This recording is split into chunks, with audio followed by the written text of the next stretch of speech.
Easily one of my favorite summer activities while the kids are out of school is taking them out for some hill sprints. Y'all, I'm just telling you, I know a lot of parents like, oh, I don't have time to work out. There's just not enough hours in the day. I also got to spend time with my kids. Y'all, listen, just do two things at once, right? Like, quality time with your kids is not watching Netflix on the couch. That is not quality time. Doing things together, activities, that is quality time. And if you need to get fit or you want to get fit, you want to increase your fitness, just take your kids along with you for the journey. You'll teach them lifelong lessons, things that they can use the rest of their life. Join us today. We're going to head out for a quick hill sprint workout. Most importantly, don't forget about the post-workout gains. Just got to go ahead and take that, get that ready. Don't forget the potassiums and carbs post-workout. This should go without saying, but if you're taking your kids out in the summer, take hats. Make sure there's a shady tree. They may not hit the whole workout with you. Usually we take they might have a book they're reading or a comic book. They may bring a toy and they may play while I finish my workout in the shade of the tree. Most importantly, make sure everybody's hydrated. Don't go out at the hottest point of the day and fill up everybody's water bottles. Are you guys ready for this? Yeah. Woo! Most importantly, Ford. I've been in this Ford Focus for several years and we've grown out of it. It's like, I don't know, 11 or 12 years old. And we need a Ford F-150 with seating capacity of 6. Just throwing that out there in the universe. If you didn't know, there are some great hills to run, specifically one at the Clinton Presidential Center in Little Rock. There's a free parking lot, and then it's just a short walk over to the hills. There she is in all of her splendor. It's probably like a solid 30 yards to the top. We'll see the incline better from the bottom. The best part about this spot is there's 3 trees down here at the bottom, a ton of shade. The grass is always nice. It's well maintained. So if the kids don't hit the whole workout, and they don't typically do it, maybe like a quarter of what I do, they can come down here and chill. Brought some toys, we brought some waters. There's even a super cool nature trail here where you can walk. There's turtles and all kinds of stuff. It's a lot of fun.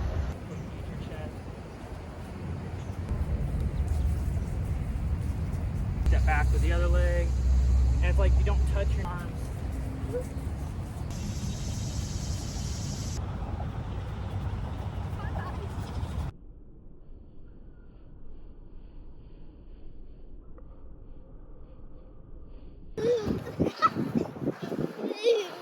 Go, like as fast as you can. Go, go, go, pump your arms, go, go, go, go, go, as fast as you can. Go, Finley, go, go, pump, go. Go, Silas, go.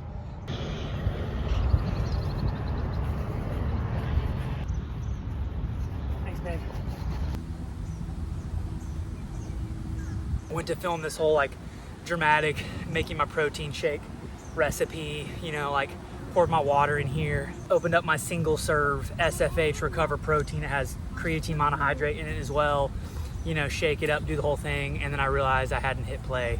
But you get the gist. Crushed a hard workout, make sure the kids stay hydrated, get lots of shade and lots of play, and then get your protein in, y'all. Always got to address that elephant in the room. Working out is very important. Get consistent there. A lot of people say, start a diet first and then you can start exercising later. Controversial. I think men especially should start working out first. If you put on a little bit of muscle mass, start noticing you're filling out your shirt sleeves, waist starts shrinking a little bit, you get a little bit broader in the shoulders, you get a little pump of testosterone, and I think then you get motivated and you want to address nutrition more. If you start a diet and you just get skinny and weak, that sucks, right? Men should be strong. Personal opinion. If you can do both, great. But lots of times doing too much at once is difficult, and a lot of people get excited. They do a 75 hard or whatever and get everything on point. 2 workouts a day, no cheat meals, a gallon of water a day, and they last 21 days or 45 days, and then they just crash and burn because it's not sustainable. I'd rather you start working out, get consistent 3 to 4 workouts a week, then you start drinking more water. Then you're like, oh man, I'm gonna start tracking my protein. I'm gonna eat more vegetables, things like that. It's just like a snowball effect, right? Do a little bit, get really consistent, add more as you go, and just become an absolute unit. Big, long time SFH guy. I'll put a link in the show notes for SFH, but if you get on SFH, the Pure Whey protein, the Super Omega fish oil, strong post-workout, which is their creatine monohydrate, are all incredible. They have great pre-workout as well. Give them a try. Ben Barker 10 gets you 10% off. What's up, bro?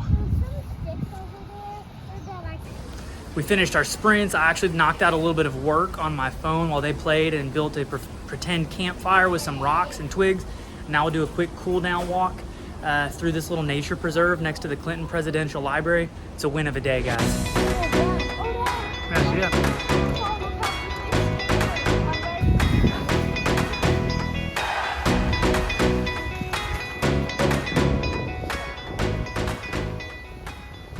Guys, level with me.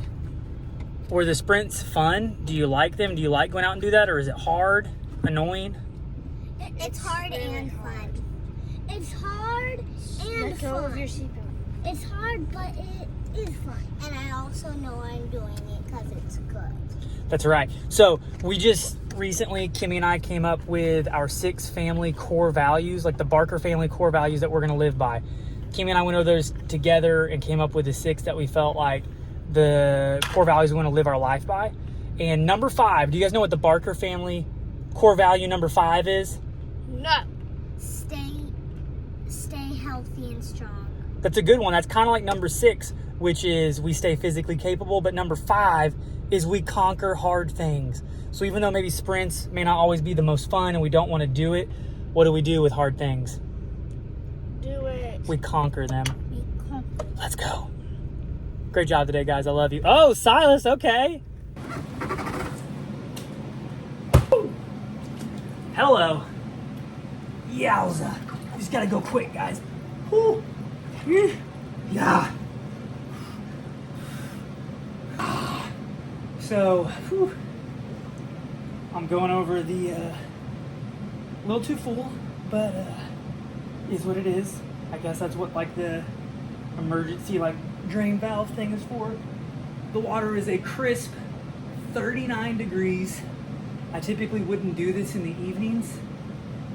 I usually do, so Andrew Huberman says 11 minutes per week of cold plunging in an uncomfortable temperature is where you get a lot of the benefits, like norepinephrine. Supposedly it helps burn brown adipose tissue. Dopamine, serotonin, all of that, just a host of benefits, anti-inflammatory.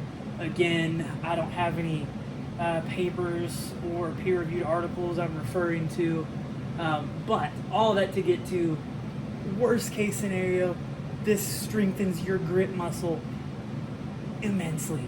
Like the type of people that can get into cold water up to your neck, y'all, it just gives you a different gear. It makes you tougher, and I feel great when I get out. So I typically do 12 minutes a week for me. I do Tuesday mornings early in the morning at 4:40 a.m. I do Saturdays probably around 5:30 a.m. and Sundays around 5:30 a.m. 4 minutes each. And the big thing for me is, typically my goal is I want to get bigger and stronger. And they say that if you ice bath immediately following a workout, it can hinder hypertrophy. And hypertrophy is my goal. Like, I want to get big, right? I've never been a big guy. I'm trying to pack on some weight this year. So I always ice bath prior to working out. Today's a little bit different. I typically go Tuesdays. I missed it yesterday because I had emptied the ice bath on Monday and got lazy and didn't refill it. So I taking a cold plunge 5 p.m. on a Wednesday night. I'm going to do this, go upstairs, help my wife make dinner, and hang out with the kids and eat some pizza because life is all about balance. And so Wednesdays, I do not lift, I run.